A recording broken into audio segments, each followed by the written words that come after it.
राजस्थान के पूर्व deputy CM और कांग्रेस नेता सचिन पायलट ने वक्फ संशोधन बिल को लेकर केंद्र सरकार के साथ बीजेपी को घेरा है। उन्होंने अमेरिकी टैरिफ का जिक्र करते हुए केंद्र सरकार पर हमला बोला और कहा कि इसका जवाब देने से बचने के लिए ये लोग वक्फ संशोधन विधेयक को लेकर आए हैं। उन्होंने आरोप लगाते हुए कहा कि बीजेपी हमेशा धर्म के नाम पर लोगों को बांटने की कोशिश करती है।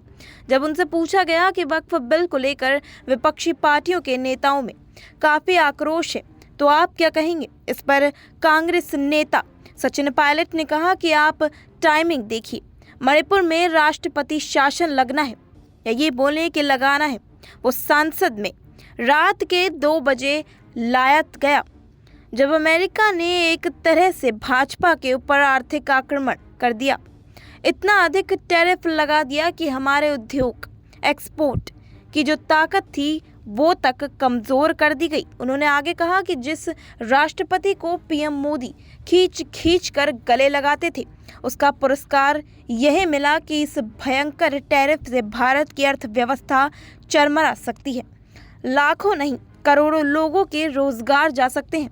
ऐसे समय में कि देश में इस पर चर्चा होगी, लोग जवाब मांगेंगे, हमें प्रभावी कार्रवाई करनी पड़ेगी। उससे बचने के लिए बड़े बड़े देशों ने कदम उठा लिए हैं। यूरोप, इंग्लैंड, चीन ने कहा कि हम अमेरिका के खिलाफ कदम उठाएंगे। भारत अभी तक चुप है और इस पर जवाब देने से बचने के लिए वक्फ संशोधन विधेयक को लेकर आए हैं। सचिन पायलट ने यह भी कहा कि हम लोग चाहते हैं कि अगर किसी भी क्षेत्र में आपको कुछ कमियां दिखती हैं तो गलतियां हुई उसमें सुधार लाने के लिए आप कुछ रिफॉर्म्स करना चाहते हैं तो उसमें कोई आपत्ति नहीं है, लेकिन ये बिल जानबूझकर लाया गया है ताकि लोगों के अंदर एक भ्रम पैदा हो।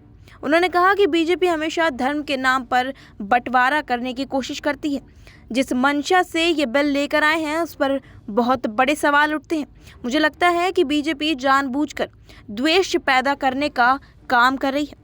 फिलहाल इस खबर में इतना ही। दुनिया देश के तमाम खबरों से जुड़े रहने के लिए बने रहिए हमारे साथ SPN9 न्यूज़ पर।